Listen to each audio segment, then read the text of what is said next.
من الشيطان اللعين الرجيم. بسم الله الرحمن الرحيم. الحمد لله الذي هو الحق المبين، والصلاة والسلام والتحية والإكرام على العبد المرتضى والنبي المجتبى والرسول المصطفى أبي القاسم محمد وآله الأطيبين الأطهرين الأكرمين المعصومين المظلومين الذين أذهب الله عنهم الرجس وطهرهم تطهيرا.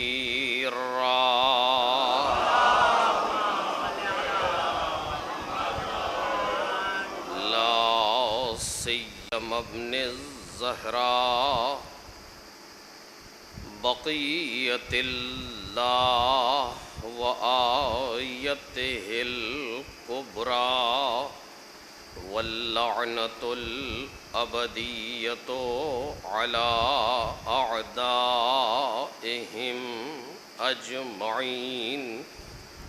أما بعد، فقد قال الله الكريم في الذكر الحكيم: وما هذه الحياة الدنيا إلا لهو ولعب وإن الدار الآخرة لهي الحيوان لو كانوا يعلمون. صلوات.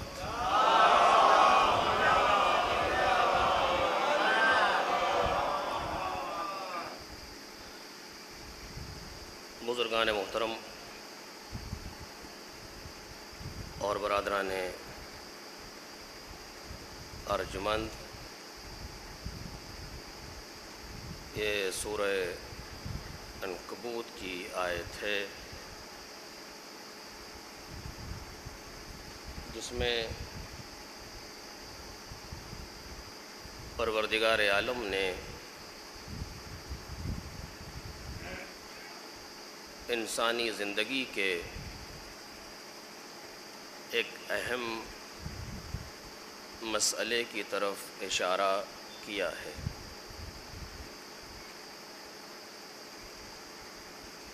اور زندگی کو اس دنیا میں ایک نیا زاویہ نظر عطا کیا ہے کہ اگر ہم اس زاویے سے دنیا کو دیکھیں تو ہماری زندگی کا انداز کچھ اور ہوگا، اور ہم اس راہ پر گامزن ہوں گے کہ جس پر پروردگار عالم چلانا چاہتا ہے.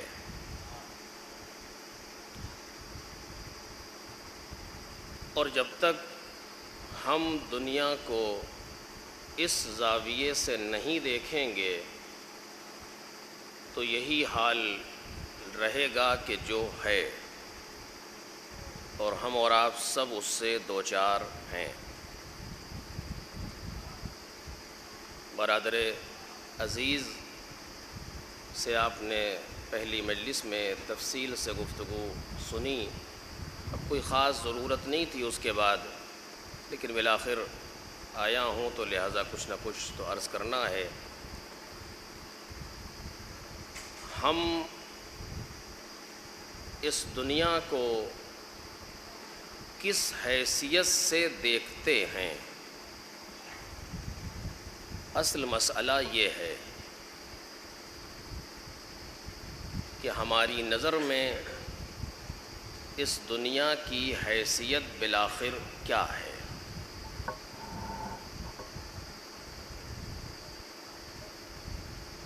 منزل ہے، راستہ ہے، معبر ہے، کیا ہے؟ آیا ہم اپنی زندگی کو اسی دنیا میں خلاصہ کرتے ہیں یا اس دنیا سے بالاتر بھی کچھ سوچتے ہیں اسی دنیا میں؟ یہ سارے موضوعات ہیں کہ جو اس آیہ کریمہ کے ضمن میں بیان ہو سکتے ہیں۔ میں صرف اشارتاً کچھ باتیں آپ کے سامنے عرض کروں گا، لیکن آیہ کریمہ نے واقعاً دنیا کے لیے ایک زاویہ نظر دیا ہے، اگر ہم اس پہ غور کریں۔ اور فرمایا کہ وما هذه الحیات الدنیا الا لہو ولعب، یہ اس دنیا کی یہ زندگی کچھ نہیں ہے سوائے کھیل اور تماشے کے۔ عجیب ہے، پڑھنے والے سے لے کر کے سننے والے تک جتنے یہاں موجود ہیں، کتنے ایسے ہیں جو اس دنیا کو کھیل و تماشا سمجھتے ہیں؟ میں تو نہیں سمجھ پایا آج تک، اگر آپ سمجھ لیں تو کیا کہنا۔ چونکہ کھیل اور تماشا، اگر اسی لفظ پر گفتگو کروں تو یہ وقت ناکافی ہوگا۔ اگر آپ کھیل و تماشے کی حد تک دیکھیں، آپ نے کبھی بچوں کو کھیلتے ہوئے دیکھا ہوگا، بچے اپنا کھیل میں لگے ہوئے ہیں، مٹی کے گھر بناتے ہیں اور یہ کرتے ہیں اور وہ کرتے ہیں، لیکن جب شام ہوتی ہے تو ایک لات مار کے گھر چلا آتا ہے۔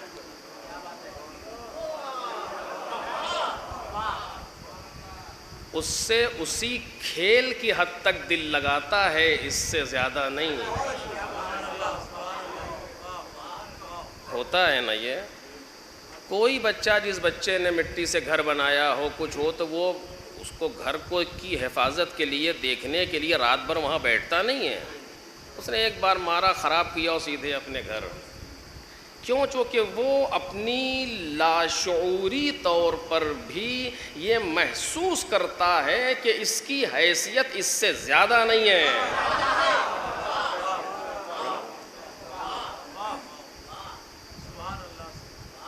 اب دو ہی باتیں ہیں کہ یا تو ہمیں قرآن کی آیت پر بھروسہ نہیں، یا پھر ہم اپنے بچپنے کو بھول گئے۔ صلوات پڑھیں محمد اور آل محمد۔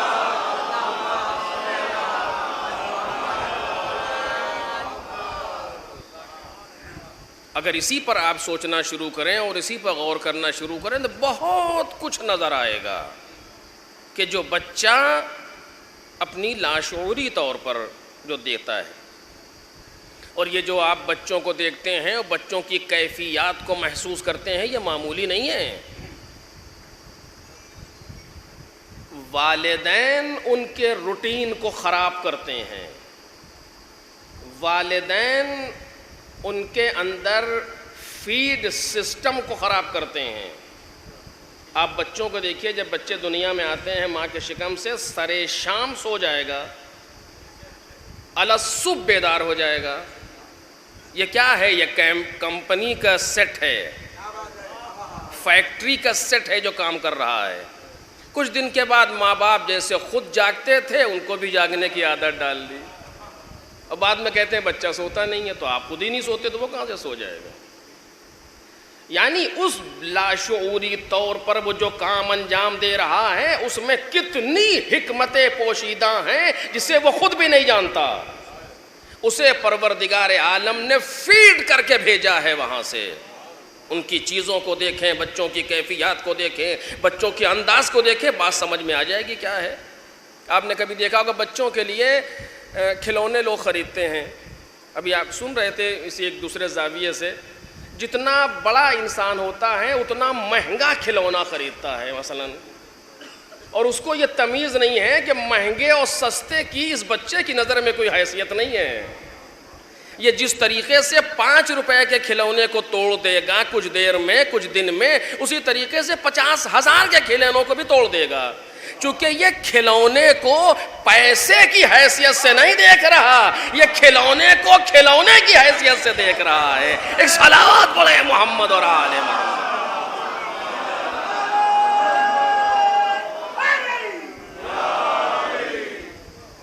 ہے یہ کچھ چیزیں فیڈ ہے پہلے سے بچے کے اندر. پروردگار عالم نے، چونکہ میں اپنی طرف سے نہیں کہہ رہا ہوں، قرآن مجید کہہ رہا ہے، فطرت اللہ التی فطر الناس علیہا، پروردگار نے الہی فطرت پر ساری انسانیت کو خلق کیا ہے. کل مولود یولد علی الفطرہ یا یولد علی فطرت الاسلام، سارے کے سارے بچے فطرت پر یا فطرت اسلامی پر پیدا کیے گئے ہیں. اس کے معنی یہ ہے کہ ان کے اندر جو چیز من جانب اللہ انسٹالڈ ہے وہ سب کا سب وہی پروگرام ہے جو خدا چاہتا ہے. بعد میں آ کر کے ماں باپ اسے خراب کر دیں، ماحول اسے خراب کر دے، وہ ایک دوسرا مسئلہ ہے. تو بچے کی مینٹیلٹی کو دیکھیں، بہت سی باتیں سمجھ میں آ جائیں. اب میں نے عرض کیا کہ اگر اسی لفظ پر گفتگو ہو تو یہ وقت ناکافی ہوگا. اب یہ بھی اچھی بات تھی کہ مولانا صاحب کے سامنے تو یہ مشکل تھی کہ بعد میں نماز ہے، لیکن ہمارے سامنے یہ مشکل نہیں ہے. اور جی اب اس کے بعد دوسری مشکل ایک الگ موضوع، ایک صلوات پڑھیں محمد اور آل محمد. وما هذه الحیات الدنیا الا لہو ولعب، یہ اس دنیا کی زندگی، هذه الحیات الدنیا، اس دنیا کی زندگی جو تمہارے سامنے ہے یہ کچھ نہیں ہے سوائے کھیل و تماشے کے. میرے عزیزو، میں یہ جملہ کہا کرتا ہوں علماء کی طرف سے، اور موجود ہے، آپ اٹھا کر کے دیکھیں. قرآن مجید نے جتنی گفتگو کی ہے فرضیات پر نہیں ہے، سپوزیشن پر گفتگو نہیں کر رہا، حقیقت پر گفتگو کرتا ہے، ریالٹی پر گفتگو کرتا ہے قرآن مجید. اگر اس نے کہہ دیا کہ یہ زندگی کھیل و تماشے سے زیادہ نہیں ہے تو واقعاً اس سے زیادہ نہیں ہے. لیکن چونکہ ہماری نظر میں اس کے بعد کی حیات کا تصور کلیئر نہیں ہے، روشن نہیں ہے، واضح نہیں ہے کانسیپٹ، لہٰذا ہم سب کچھ اسی کو سمجھتے ہیں.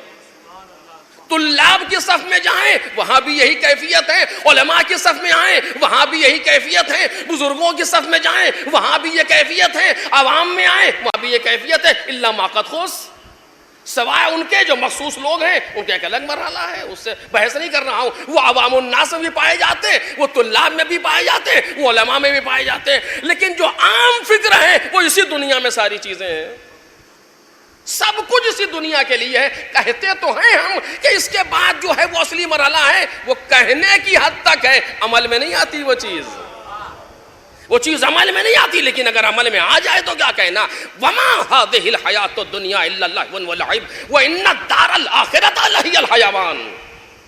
اور اس کے بعد علماء تشریف فرمائیں، آپ پوچھیں لو کانوا یعلمون، لو امتناعیہ، اگر یہ اس کو جان لے، یعنی نہیں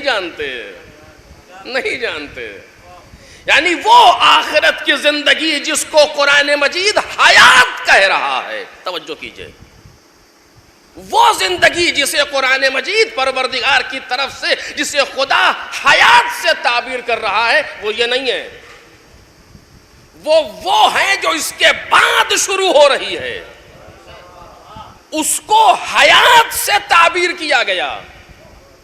جس کو ہم حیات سمجھتے ہیں اسے کھیل و تماشے سے تعبیر کیا گیا.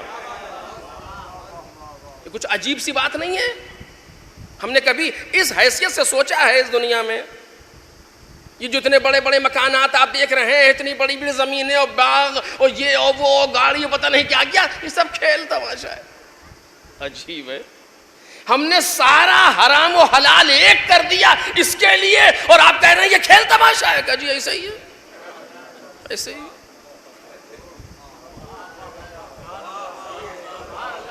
ایک صلوات پڑھے نا محمد اور آل محمد.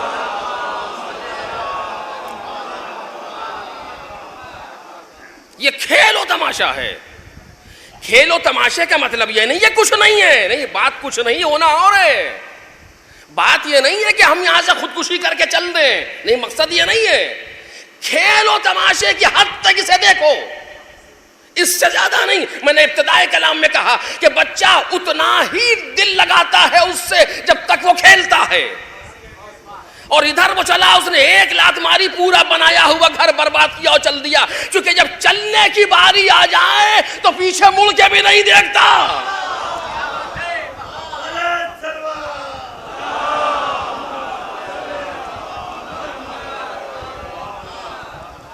جب چلنے کی نوبت آئے تو پیچھے مڑ کے نہیں دیکھتا. اگر دل لگاتا تو مڑ کے دیکھتا، اور یہاں سے جانے کو گراں سمجھتا، لیکن اس کو چھوڑ کے چلتا ہے تیزی سے گھر کی طرف. کہ تم دن بھر تو یہاں کھیل رہے تھے، مکان یہاں بنایا، ساری چیزیں یہاں بنائی، اب چھوڑ کے وہاں کہاں جا رہے ہو؟ کہ یہ کھیل کی جگہ تھی، وہ ٹھکانہ ہے. یہ کھیل کی جگہ تھی، وہ ٹھکانہ ہے. یہ کھیل کی جگہ تھی، وہ منزل ہے. منزل پر ملعب کو قربان کیا جا سکتا ہے. ایک صلوات پڑھے محمد اور آل محمد.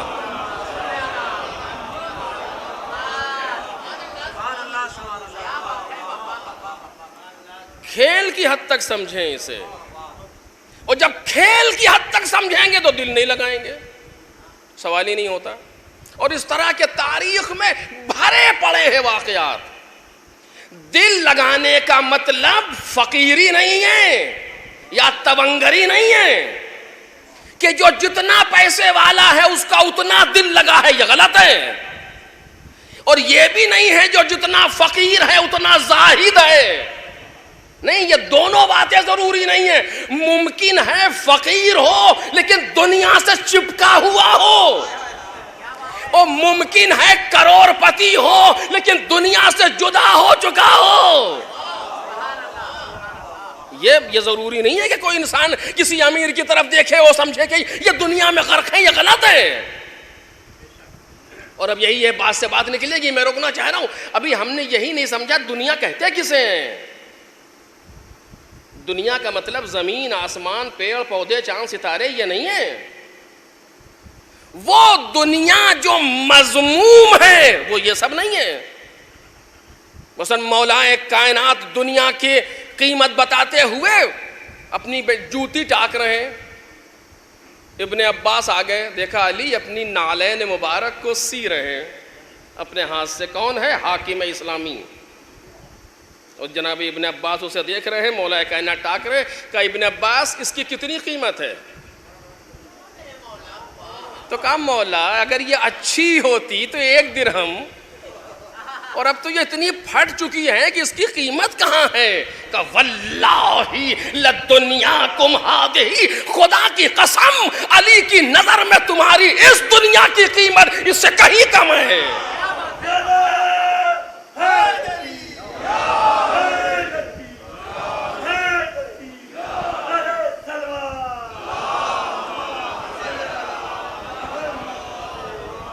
اس دنیا کی قیمت علی کی نظر میں اس سے کہیں کم ہے. اور درست کہہ رہے تھے، کم از کم نالین کو اتنا شرف تو ملا کہ علی کے پیروں تک آ جائے. دنیا تو اسی میں رہ گئی کہ کاش علی تک پہنچ جائے. دیکھ رہے ہیں آپ، تاریخ میں اٹھا کر کے دیکھیے دنیا کیا چیز ہے جس کی مولا برائی کر رہے ہیں. زمین و آسمان، سوال ہی نہیں ہوتا. زمین و آسمان مخلوق الہی ہے، اس کی برائی کی ہی نہیں جا سکتی. کسی کو کائنات میں حق نہیں ہے کہ پروردگار کی بنائی مخلوق کی برائی کر دے. اور میں نے یہ واقعہ بہت پڑھا ہے.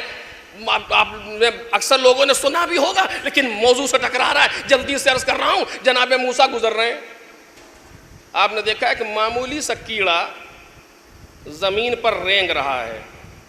اللہ کا نبی کھڑا ہو گیا، اسے دیکھتا رہا کچھ دیر تک، اور پھر اس کے بعد پوچھتے ہیں پروردگار تو نے اس کیڑے کو کیوں پیدا کیا؟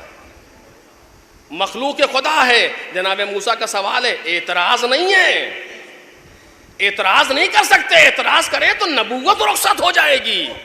استفسار کر رہے ہیں اسے کیوں پیدا کیا، لیکن بالآخر ایک سوال تو ہے ہی کہ اس کی سمجھ میں نہیں آ رہا یہ دنیا میں اس کی جگہ کیا ہے. جواب آیا موسیٰ بہت دیر سے یہ کیڑا بھی یہی پوچھ رہا تھا کہ تو نے موسیٰ کو کیوں پیدا.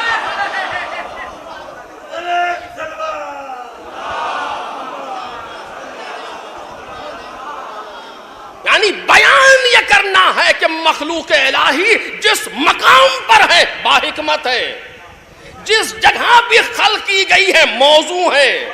سوال ہی نہیں پیدا ہوتا کہ مخلوقات الہی پر کوئی انگلی اٹھا دے. جب نہیں اٹھائی جا سکتی تو مولا کائنات کیسے کہہ رہے ہیں اس دنیا کی حیثیت یہ ہے جیسے سور کی ہڈی کسی مجذوم شخص کے ہاتھ میں ہو. یہ ایسی تعبیر روایات میں استعمال ہو رہی. کیا ہے دنیا؟ زمین و آسمان دنیا ہے، پیڑ پودے دنیا ہے، سورج چاند ستارے سیارے دنیا ہیں. اس کی برائی کر رہے ہیں علی ابن ابی طالب. یہ تو مخلوق پروردگار ہے، یہ خود خلق نہیں ہوئے ہیں، انہیں کسی نے خلق کیا ہے. پھر دنیا کیا ہے؟ کون بتائے گا دنیا کیا ہے؟ انہی سے پوچھو جو دنیا کی تعریف بھی کرتے ہیں، جو دنیا کو برا بھی کہتے ہیں. انہی کے دروازوں پر آئے، مولا آپ بتائیے دنیا کیا چیز ہے. آواز دی، عجب فقرہ ہے میرے عزیزو. آواز دی، کلما شغلک عن ربک فہو دنیاک. جو چیز تم کو تمہارے خدا سے دور کر دے.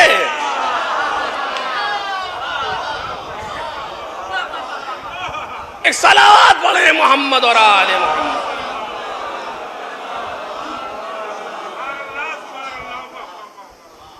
کلما شغلک عن ربک فہو دنیاک. یہ امیر بیان کا کلام ہے، یہ امیر بیان کی گفتگو ہے. یہاں پر انسان کو سوچنا چاہیے اور فکر کرنی چاہیے. کیسے کہہ رہے ہیں کلما شغلک عن ربک فہو دنیاک. اب یہاں علماء تشریف فرمائے، آپ ان سے پوچھیں. مولا نے کہا سنو، جو چیز تم کو تمہارے خدا سے دور کر دے، مشغول کر دے تم کو خدا سے، یعنی خدا سے ہٹا کے کسی اور طرف لگا دے، وہ تمہارے لیے دنیا ہے، وہ تمہاری دنیا ہے. توجہ کیجئے، نسبت سے تعریف کر رہے ہیں. کلما شغلک عن ربک فہو دنیا نہیں، فہو دنیاک. جو چیز تم کو تمہارے پروردگار سے دور کر دے وہ تمہاری دنیا ہے. یعنی دنیا خود کچھ نہیں ہے. کاش میری بات واضح ہو جائے. دنیا خود کچھ نہیں ہے بلکہ دنیا ایک نسبت سے پیدا ہو رہی ہے. ممکن ہے ایک چیز میرے لیے دنیا ہو، آپ کے لیے نہ ہو. ممکن ہے ایک چیز آپ کے لیے دنیا ہو، میرے لیے نہ ہو. اگر کوئی پوسٹ انسان کو خدا سے دور کر رہی ہے تو وہ اس کے لیے دنیا ہے، اور اگر وہی پوسٹ کسی دوسرے انسان کو خدا سے قریب کر رہی ہے، اگر دولت کسی انسان کو خدا سے دور کر رہی ہے تو کم ہو یا زیادہ اس کے لیے دنیا ہے، اور اگر دولت انسان کو خدا سے قریب کر رہی ہے تو جتنی بھی ہو دنیا نہیں ہے. نہیں، میں اپنے لیے بھی کہوں، اگر یہ منبر مجھے خدا سے دور کر رہا ہے تو دنیا ہے. اگر یہ مجلس مجھے خدا سے دور کر رہی ہے تو دنیا ہے. اگر وہ مصلی مجھے خدا سے دور کر رہا ہے تو دنیا ہے. ایک صلوات پڑھیں محمد اور آل.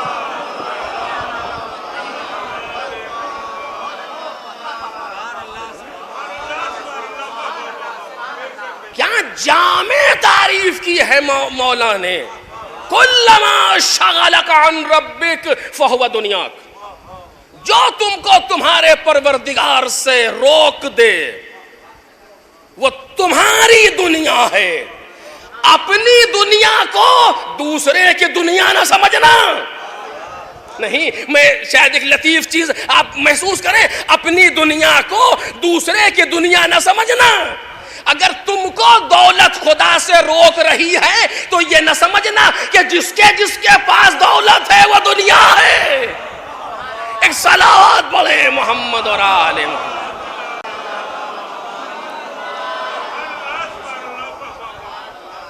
وما هذه الحیات الدنیا الا لہو ولعب.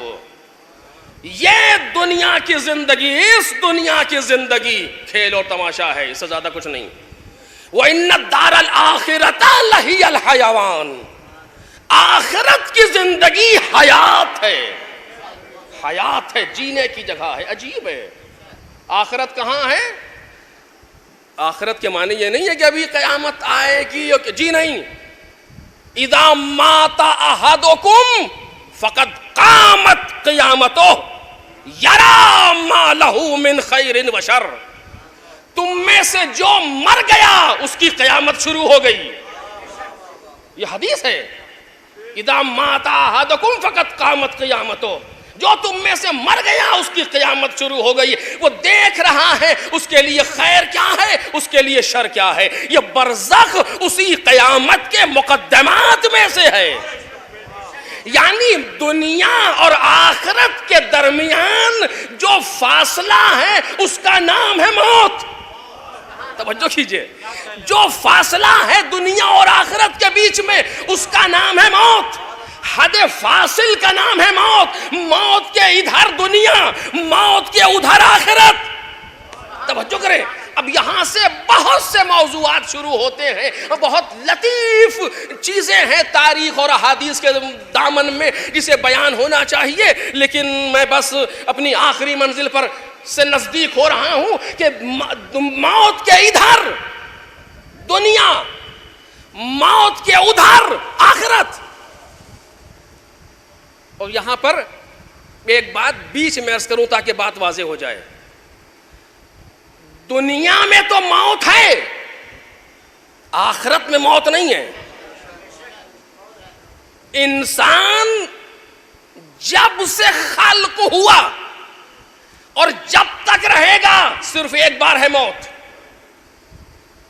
ایک بار موت ہے. یہ ایک بار موت کا مطلب کیا ہے؟ موت دو بار کیسے آئے گی؟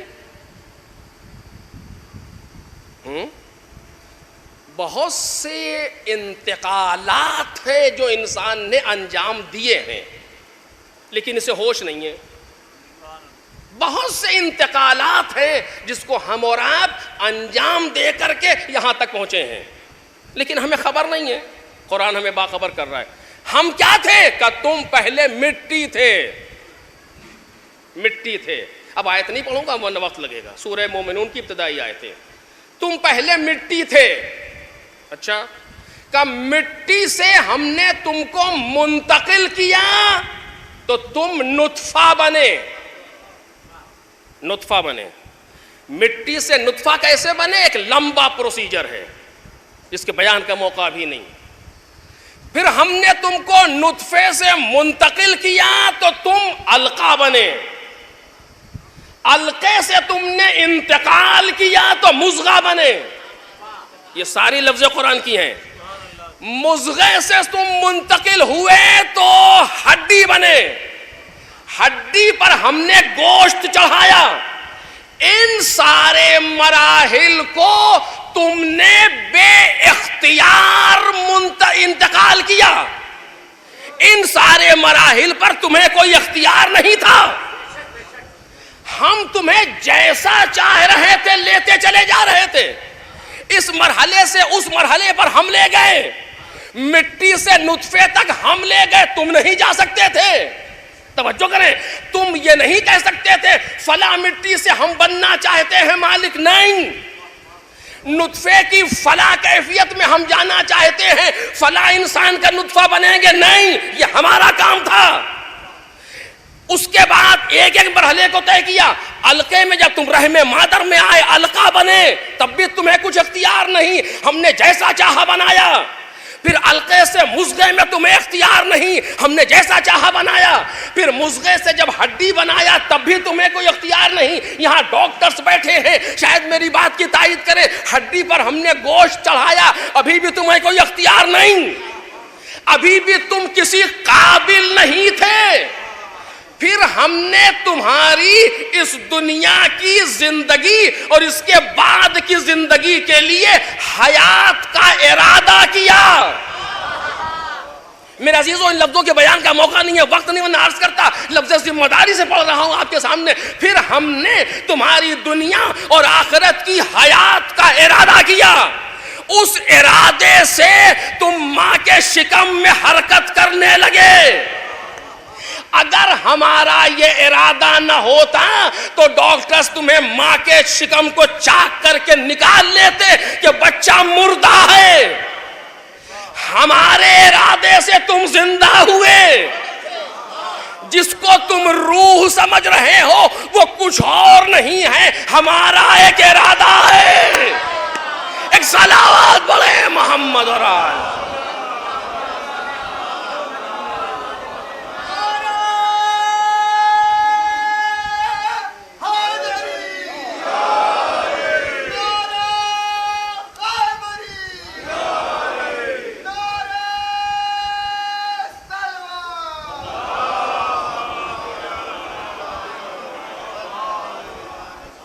تقریباً 4 مہینے کا جب حمل ماں کے شکم میں پروان چڑھ جائے تو اب اس قابل بنتا ہے کہ ارادہ الہی اس سے تعلق پیدا کرے، کیونکہ روح کیا چیز ہے؟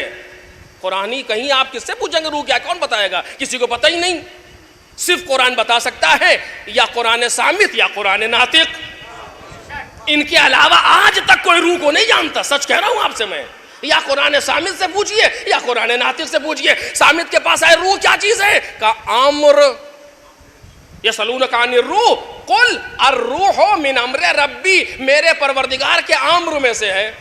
خوب، امر کیا چیز ہے؟ کہ انما امرہ اذا اراد شیئا ان یقول لہ کن فیکون، اس کے امر کی کیفیت یہ ہے جب وہ کسی چیز کا ارادہ کرتا ہے کہ ہو جا تو ہو جاتی ہے۔ وہ بے جان بچہ جو ماں کے رحم میں پروان چڑھ رہا تھا، اس کی حیات کا اس نے ارادہ کیا، وہ زندہ ہو گیا اور زندہ ہو کر کے حرکت کرنے لگا۔ اب ڈاکٹر بھی خوش ہے، ہاں بچے میں حرکت پیدا ہو گئی، اور اللہ ساری چیزیں آپ کے سامنے ہیں۔ کچھ دن کے بعد پروردگار نے اسے پھر منتقل کیا، مٹی سے منتقل کرتے کرتے انتقال بعد از انتقال کرتے کرتے شکم مادر میں آیا، روح کی کیفیت میں آیا، زندہ بچہ ہوا، اس کے بعد پھر منتقل ہوا، اس دنیا کی آغوش میں آیا۔ اب اس دنیا سے انتقال کرے گا تو قیامت کی آغوش میں جائے گا۔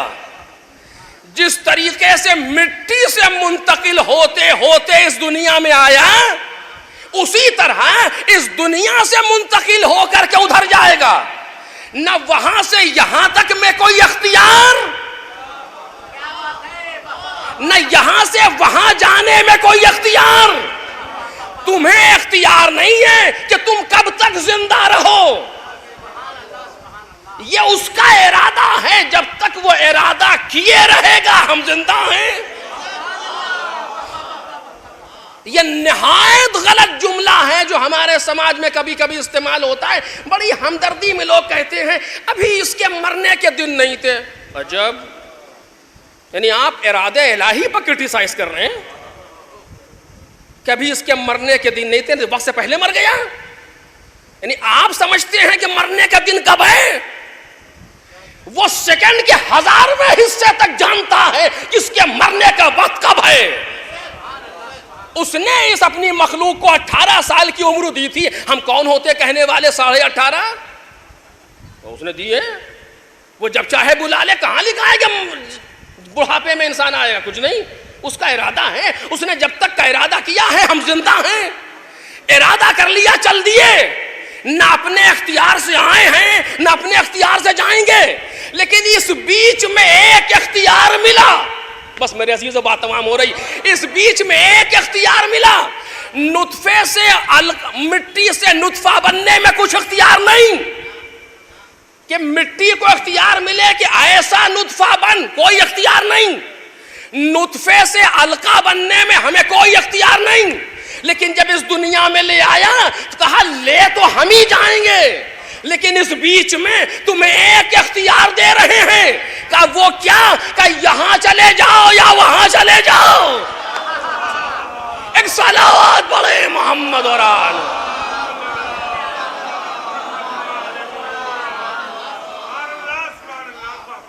اس بیچ میں تمہیں ایک اختیار دے رہے ہیں. وہ اختیار کیا ہے؟ اپنی منزل کو خود معین کرو. منتقل ہو کے کہاں جاؤ گے؟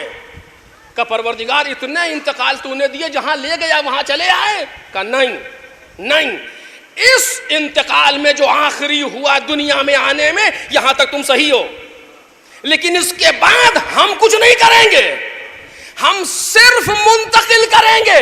توجہ کیجئے, طے تمہیں کرنا ہے کہ کہاں جانا ہے. جنت میں رہنا پسند کرتے ہو؟ بسم اللہ. جہنم میں رہنا پسند کرتے ہو؟ بسم اللہ. تمہارے جنت جانے سے ہمیں کوئی شان میں اضافہ نہیں, تمہارے جہنم جانے سے ہمیں کوئی پرابلم نہیں. جہاں جانا چاہتے ہو جاؤ. اس دنیا میں ہم نے جنت و جہنم دونوں کے راستوں کو معین کر دیا. تم ایک لمحے کے لیے بھی اس قانون کو بدل نہیں سکتے. صرف اختیار اتنا ہے کہ چاہے اس راستے پر چلو چاہے اس راستے پر چلو. ایک صلوات پڑھ دے محمد اور آل.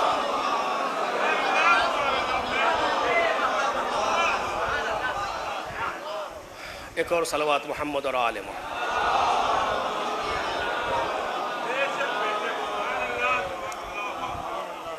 بس عزیزو, صرف اختیار اتنا ہے کہ چاہے اس راستے پر چلو اور جنت آ جاؤ, ہمیں کوئی مشکل نہیں, بنائیے اس لیے. اور چاہے اس راستے پر چلو اور جہنم میں آ جاؤ. یہ جملہ بھی مسامحتاً کہا جا رہا ہے, ورنہ حقیقت کچھ اور ہے. اس حقیقت پر ابھی تو گفتگو نہیں کر پاؤں گا, صرف ایک اشارہ کر رہا ہوں. کوئی جنت میں جائے گا نہیں یا جہنم میں جائے گا نہیں. توجہ کیجئے, میں بزرگوں سے خطاب نہیں کر رہا ہوں, ان کی ذرہ نوازی جو بیٹھے ہوئے, میں اپنے کمسر بھائیوں سے کہہ رہا ہوں. جو ہم سنتے ہیں نا, دیکھیے آپ کبھی آنکھوں کو بند کریں, جنت, واٹ از جنت, سوچئے تو ایک کوئی باغ ذہن میں آتا ہے, بہترین باغ, اس میں پھل لگے ہوئے اور نہریں جاری اور غلام و کنیز, یہ تصور میں آتا ہے. جہنم کا تصور کیجئے تو ایک کہیں آگ لگی ہوئی ہے بہت بڑی, اور یہ تصور میں آتا ہے فوراً. اور ہم قیامت پہنچے, خدا نے اٹھا کر کے یہاں ڈال دیا, خدا نے اٹھا کر کے وہاں ڈال دیا. ایسے یہی آتا ہے تصور میں نا. اب قیامت میں کھڑے ہیں, جیسے یہاں ہوتا ہے نا, چانس لگ جائے ادھر سے نکل جائیں یا کوئی ادھر سے نکل جائیں. یہ سوچتا ہے انسان کی خاصیت ہے اس طرح کی. جو بچے سال بھر پڑھتے نہیں ہیں, امتحان کے وقت میں یہی کچھ سوچا کرتے ہیں کہ کسی طریقے سے کوئی ھذا من فضل ربی کی منزل آ جائے. تو یہ کیفیت ہمارے ذہن میں یہی آتی ہے, لیکن ایسا نہیں ہے. اگر آپ اس کو اور دقیق ہو کر کے ہم سوچیں اور دیکھیں تو کیفیت یہ نہیں ہے. تصور درست ہے, لیکن اس طریقے سے نہیں کہ سب بنا بنایا وہاں آمادہ ہے, ہم گئے اور انہوں نے کہا موسٹ ویلکم, یہ چلیے اندر چلیے. یہ کیفیت نہیں ہے, نہیں, بلکہ اس دنیا میں رہ کر کے ہم کو اپنی جنت خود بنانا ہے. کسی نے بنا کے نہیں رکھی ہمارے لیے, ہمیں خود بنانا ہے. ہمیں اپنے جہنم کو اس دنیا میں خود تیار کرنا ہے. جو جتنا گہرا جلنا چاہے وہ یہی بنائے. پیغمبر نے فرمایا صلی اللہ علیہ وآلہ وسلم,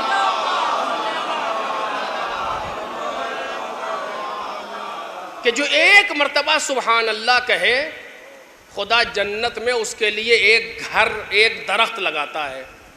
خوب, کیا مطلب ہوا اس کا؟ اس کا مطلب یہ ہوا کہ ایک انسان بیچارہ پوری زندگی سبحان اللہ کہتا مر گیا، جنت میں درخت اس نے لگوا دیے، فائدہ ہم اٹھائیں گے جس نے ایک بار بھی نہیں کہا. ایسا ہوگا؟ یہ عدالت ہے. رسول اللہ، خیر ائمہ طاہرین کے تو لطف کی کیفیت وہ الگ ہے، دوسرے افراد سلمان فارسی، ابو ذر غفاری، پتہ نہیں کون کون، یہ سب اللہ کے نیک بندے سبحان اللہ اور ذکر الہی کرتے کرتے جا رہے ہیں، خوب اچھی جنت انہوں نے بنا لی اور ہم اتفاق سے وہاں پہنچ گئے، فائدہ ہم اٹھا رہے ہیں. ایسے ہوگا؟ جی نہیں. ہر انسان اپنی جنت کو خود بنائے گا، اور بنائے گا نہیں، بنا رہا ہے، بنا رہا ہے. اسی وقت ہر انسان اپنے جہنم کو خود بنا رہا ہے. ہم نہیں کہہ رہے، روایات کے فکروں کو اٹھا کر کے دیکھیے. اگر کوئی مال یتیم کھا رہا ہے تو روایت نے کیا تعبیر کی کہ یہ اپنے شکم میں آگ ڈال رہا ہے. وہ یہی تو جہنم ہے. اور کہاں سے آئی جہنم؟ یہی تو جہنم ہے. یہ آگ لگا رہا ہے. اگر کوئی مجلس حسین میں بیٹھ رہا ہے کہ یہ جنت ہے. واقعاً اگر مجلس حسین اس اعتبار سے جیسا کہ مولا چاہتے ہیں کوئی پڑھ رہا ہے تو جنت ہے یہ. تو انسان صبح سے شام تک، توجہ کیجئے، کوئی دوسرا راستہ ہے ہی نہیں، مجبور ہے انسان. بس جملوں کو ذمہ داری سے کہہ رہا ہوں، مجبور ہے انسان کہ صبح سے شام تک یا جنت میں رہے یا جہنم میں رہے. مجبور ہے، کوئی تیسری جگہ ہی نہیں. آپ نے آج پنجشنبہ تھا، صبح سے آنکھ کھولی ابھی تک ہم نے یا جنت میں سفر کیا ہے یا جہنم میں سفر کیا ہے. جو جملہ بول رہے ہیں یہ یا تو جہنم سے قریب کر رہا ہے یا جنت سے قریب کر رہا ہے. جو نظر اٹھ رہی ہے یا یہ جنت لے جا رہی ہے یا جہنم لے جا رہی ہے. جو پیر چل رہے ہیں یا یہ جنت بنا رہے ہیں یا یہ جہنم بنا رہے ہیں. خدا اسی کو حساب کرتا ہوا جا رہا ہے. فرشتے بھی حساب کر رہے ہیں، امام بھی حساب کر رہا ہے، رسول بھی حساب کر رہا ہے، خود خدا بھی حساب کر رہا ہے. قیامت کے دن فوراً کیلکولیٹ کر کے لمحوں میں فائل سامنے آئے گی. اب سمجھے کہ سریع الحساب کا مطلب کیا ہے. ایک صلوات پڑھیں محمد اور آلہ.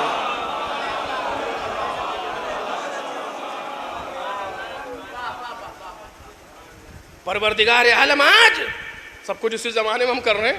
اپنی جنت خود بناؤ، اپنا جہنم خود بناؤ. ہمیں کوئی فرق نہیں پڑتا تم کہاں جاؤ گے، جہاں تمہارا دل چاہے وہاں جاؤ. ہاں اتنا اختیار ضرور دیں گے کہ اگر جنت میں چل رہے تھے اور ہلکا سا موڈ بگڑا اور جہنم جانے کا موڈ ہوا، فوراً یو ٹرن لے لو، اختیار ہے. اور اگر جہنم میں جا رہے تھے، اچانک دل چاہا کہ جنت میں جہاں ہو وہیں سے یو ٹرن لے لو، یہ بھی تمہیں اختیار دیں گے. اگر جنت کے اعمال کر چکے ہو، اس کو مٹانا چاہتے ہو، اختیار دیں گے. اگر جہنم میں بری چیزیں جہنم کے راستے میں کر چکے ہو، اس کو صاف کرنا چاہتے ہو، اختیار دیں گے. یہ ہماری رحمت ہے، یہ ہمارا قانون ہے کہ ہم تمہیں جنت و جہنم جانے میں ایک لمحے کے لیے بھی مجبور نہ کریں گے. لیکن یاد رکھنا، یہ فائل اسی وقت تک اوپن ہے جب تک یہ اوپن ہے. ایک صلوات پڑھیں محمد اور آلہ.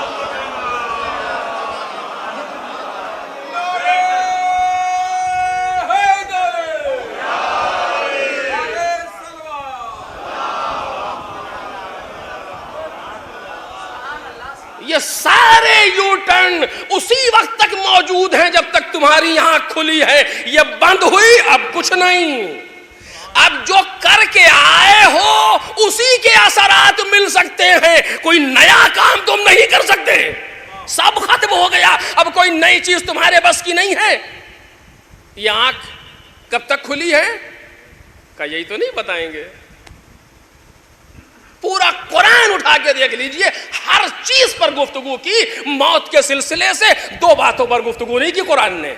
ساری روایات پڑھنے مجھے نہیں ملا ابھی تک. ساری روایات اعجازی کیفیت الگ ہے. ساری روایات پڑھ لے, 2 چیزوں پر گفتگو نہیں کی موت کے لیے. کون سی 2 چیزیں؟ کب اور کہاں. یہ کہیں نہیں ہے. تمہیں کہاں موت آئے گی کا پتہ نہیں, تمہیں کب موت آئے گی کا پتہ نہیں.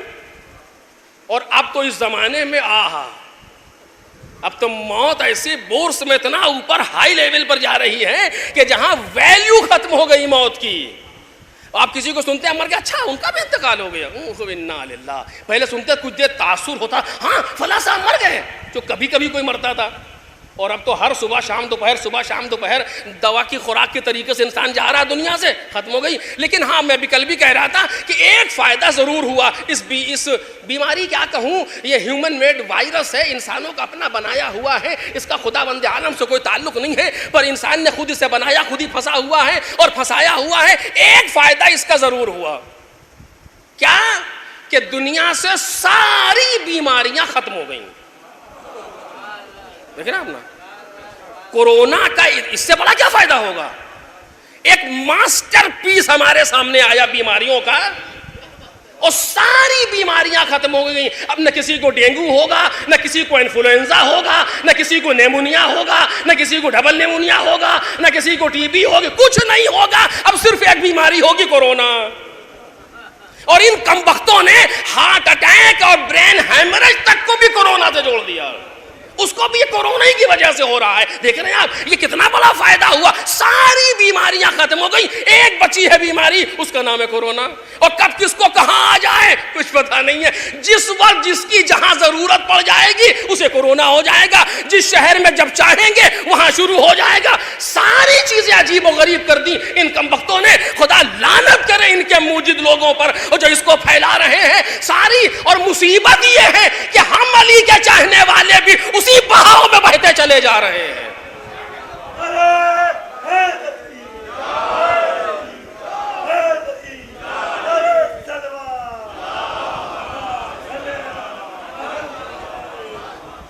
ہم بھی اسی بہاؤ میں بہتے چلے جا رہے ہیں. کسی کو کورونا ہو گیا, سن لیا تو جیسے لگتا پتہ نہیں کیا ہو گیا.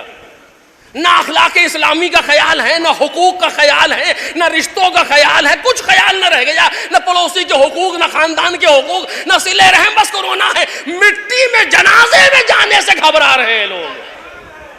کیا ہے آخر یہ احتیاط نہیں ہے, یہ پاگل پن ہے. یہ احتیاط نہیں ہے, یہ حماقت ہے. احتیاط اسے نہیں کہتے. احتیاط بس اتنی ہے جتنا ماہرین بتا رہے ہیں, جتنا ڈاکٹرز بتا رہے ہیں. جنازے میں جانے میں کون سی مشکل ہے, وہ دفن کرنے میں کون سی مشکل ہے, قبر پر فاتحہ پڑھنے میں کون سی مشکل ہے. عجیب آفت ہے کہ جہاں دیکھیے لوگ دفن کرنے پر تیار نہیں. باپ کا جنازہ ہے, بیٹا دور کھڑا ہوا ہے, جو اسے کورونا تھا. شرم نہیں آتی جس نے تجھے پال کے اتنا بڑا کر دیا, آج موت سے ڈر رہا ہے اس کے سامنے.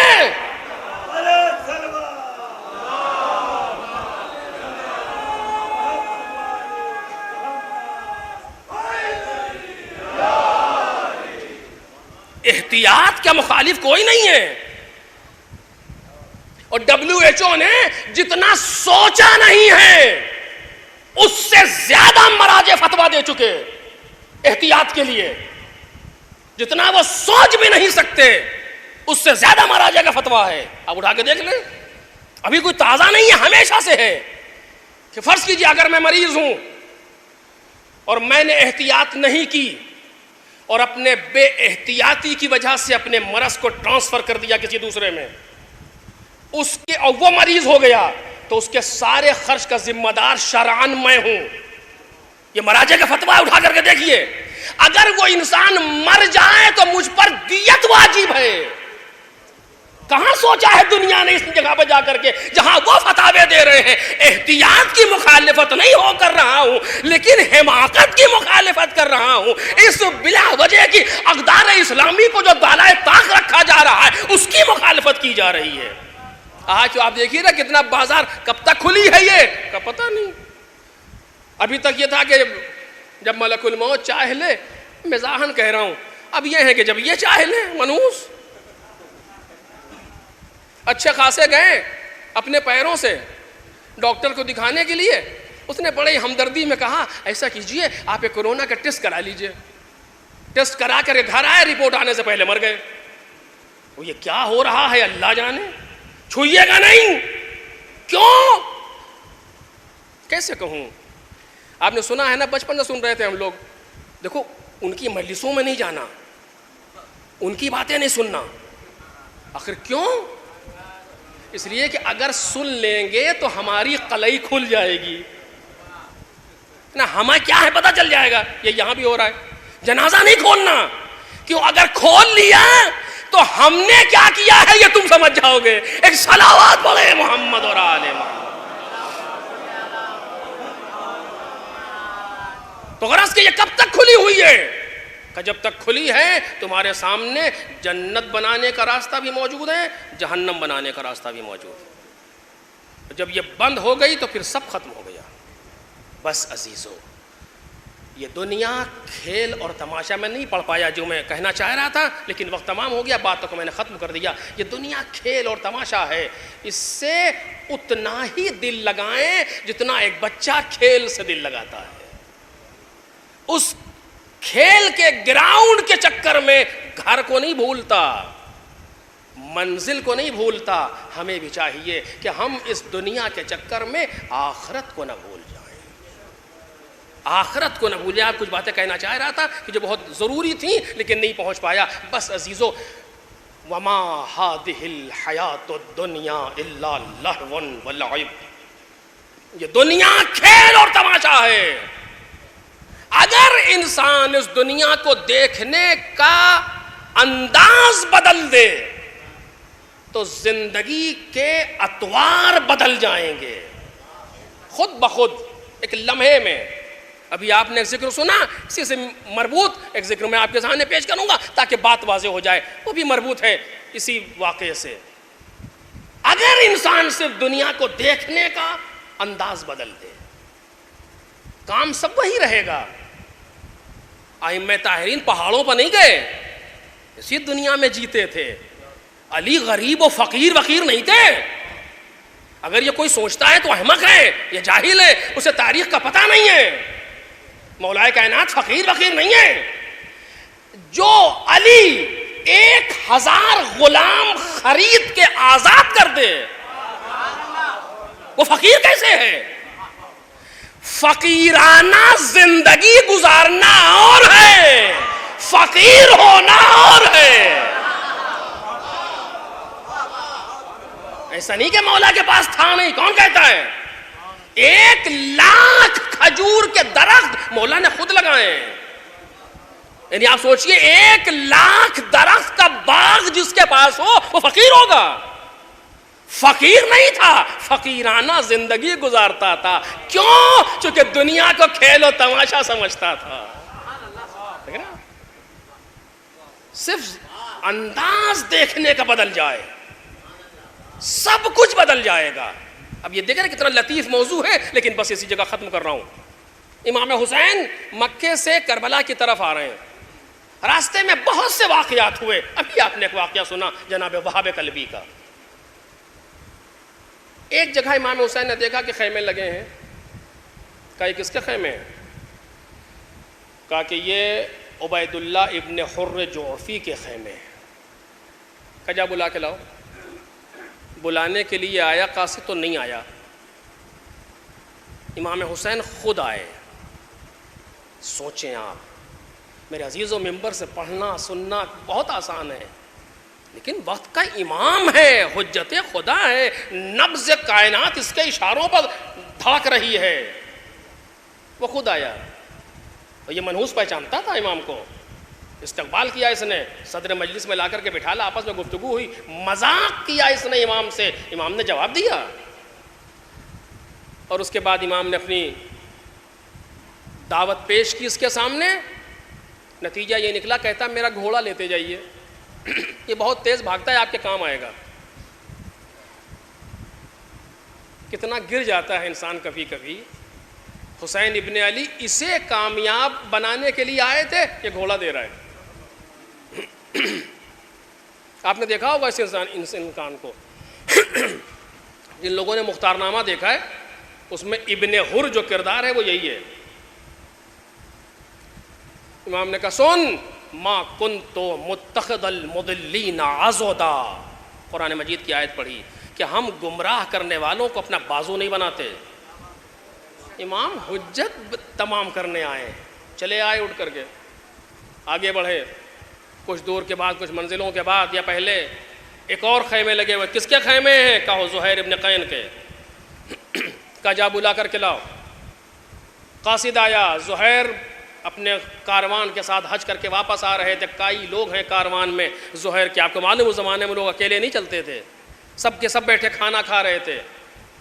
باہر سے قاصد نے آواز دی زہیر. کہا کون؟ کہا میں ہوں حسین ابن علی کا قاصد, تمہیں مولا نے بلایا ہے.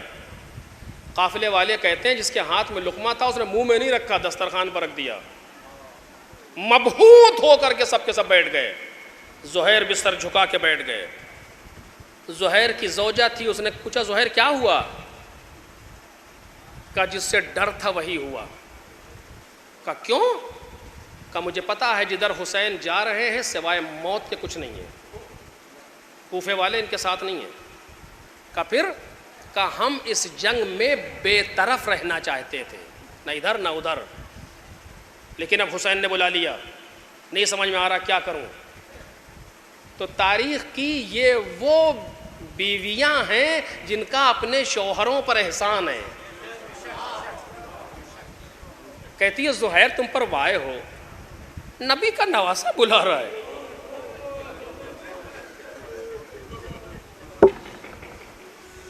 اور تم جانے میں تکلف کر رہے ہو. ارے جاؤ تو دیکھو حسین کہتے کیا ہیں. زوجہ نے غیرت دلائی. زہیر اٹھے, کھانا چھوڑ کے اٹھے, باہر آئے, قاصد کے پیچھے پیچھے چلے. مولا نے آتے ہوئے دیکھا, مسکرائے, کھڑے ہوئے, استقبال کیا. یہ بڑا مہمان نواز گھرانہ ہے, یہ تو قاتلوں کو بھی شربت پلاتا. تاریخ کہتی ہے سلام جواب سلام, جناب زہیر کا ہاتھ پکڑا امام حسین نے, بغل میں دبایا اور لے کر کے ساتھ ساتھ چلے. خیمے سے کچھ دور گئے اور کچھ آپس میں گفتگو ہوئی. دور سے دیکھ رہے ہیں لوگ کہ کچھ گفتگو ہوئی, مختصر, بہت زیادہ نہیں. اور اس کے بعد زہیر اپنے خیمے کی طرف چلے. لیکن اب جو چلے تو انداز 180 ڈگری بدلا ہوا, بالکل مختلف. ابھی تک سر جھکا کر کے آ رہے تھے, اب سر اٹھا کر کے جا رہے ہیں. ابھی تک چہرہ متغیر تھا, فخ تھا, اب مسکراتے ہوئے جا رہے ہیں. کیا کیا حسین نے؟ کچھ نہیں کیا, صرف دنیا کو دیکھنے کا زاویہ بدل دیا. ابھی تک زہیر جس زاویہ نظر سے دیکھ رہے تھے مولا نے اسے تبدیل کر دیا. جب زاویہ بدلا تو اتنی ہی تیز چلے جیسے حر کا زاویہ بدلا حسین نے. آئے اور آنے کے بعد اپنے خیموں کی تنابیں کھولنا شروع کر دیں. لوگوں نے پوچھا خیریت زہیر کیا ہوا؟ کہا کہ میں جا رہا ہوں حسین ابن علی کے ساتھ. ارے اتنی جلدی کیا ہو گیا آخر؟ کہا حسین نے ایک واقعہ یاد دلا دیا. کون سا واقعہ؟ کہا میں علی ابن ابی طالب کے ساتھ ایک جنگ پر تھا, اور جنگ سے واپس آیا تو ایک جگہ پر مال غنیمت تقسیم ہوا تھا. مجھ سے سلیمان یا سلمان 2 لفظیں لکھی ہیں کہ انہوں نے پوچھا تھا کہ زہیر تم اپنے حصے پر راضی ہوئے؟ تو میں نے کہا تھا کہ ہاں راضی ہوا, اور پھر کہا تھا انہوں نے کہ ایک دن آئے گا جب اس زمین پر تمہیں بڑی خوشی ملے گی. امام حسین نے یاد دلایا زہیر کو, زہیر تمہیں یاد ہے نا کہاں؟ کہ جہاں کھڑے ہو یہ وہی زمین ہے. زاویہ نظر بدل دیا زہیر کا. اپنی زوجہ سے کہا کہ جا, میں نے تجھے طلاق دے دیا, تو کوفے چلی جا اپنے بھائی اور غلام کے ساتھ. خیریت؟ کہا میں جا رہا ہوں مولا کے ساتھ. کہا تو کیا ہوا, ہم بھی تمہارے ساتھ چلیں گے. کہا تم ہمارے ساتھ نہیں چل سکتی. کہا کیوں نہیں چل سکتے آخر؟ کہا سنو ہم مرنے جا رہے ہیں. عجیب ہے, جب تک زندہ رہ رہا تھا تب تک پریشان تھا, جب مرنے چلا تو خوشحال ہے. کیا ہوا؟ زاویہ نظر بدل گیا دنیا کو دیکھنے کا. کہا ہم مرنے جا رہے ہیں. کہا تو کیا ہوا؟ اگر تم تمہیں حسین پر جان قربان بھی کر دو گے ہم تمہیں روکیں گے نہیں, ہم تمہیں مانے نہیں, رکاوٹ نہیں بنیں گے. کہا نہیں ہم تمہیں نہیں لے جا سکتے. کہا اب کیوں آخر؟ کہا کیا تجھے پتا نہیں ہے یہ لوگ ایسے ہیں جب کسی کو قتل کرتے ہیں تو اس کی ناموس کو اسیر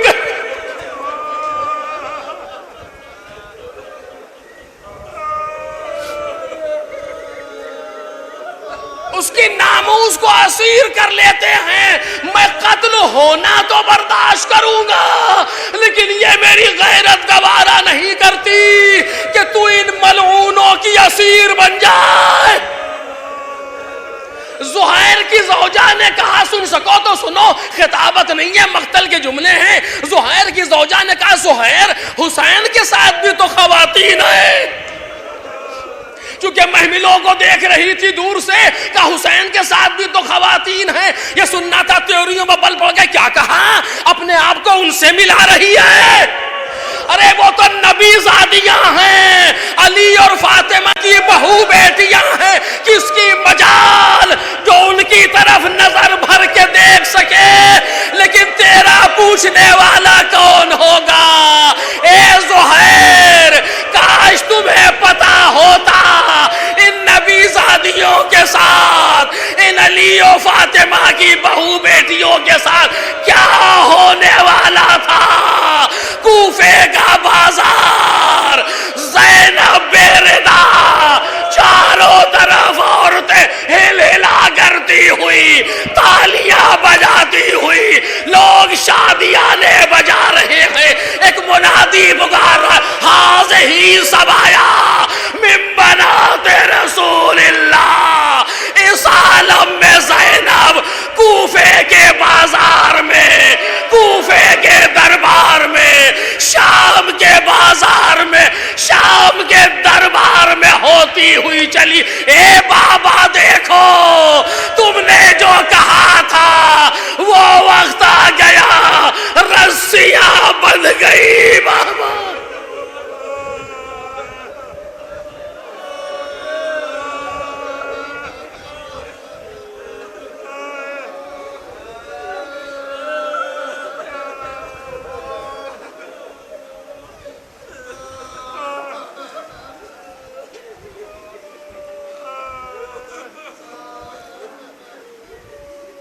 سيعلم الذين ظلموا أي منقلب ينقلبون. ألا لعنة الله على القوم الظالمين. إنا لله وإنا إليه راجعون. إلهي رضا بقضائك وتسلیما لامرک لا معبود سواک یا غیاث المستغیثین یا راحم المساکین یا ملجأ العاصین یا ارحم الراحمین. حضرات ایک مرتبہ سورہ الحمد اور 3 بار سورہ اخلاص کی تلاوت فرما کر بالعموم تمام محمد اور آل محمد کے چاہنے والے اور بالخصوص مرحوم سید عزادار حسین کربلائی ابن سید محمد محسن اور بالاخص مدافعان حرم زینبی کے شہداء کے لیے ایصال فرما دیں.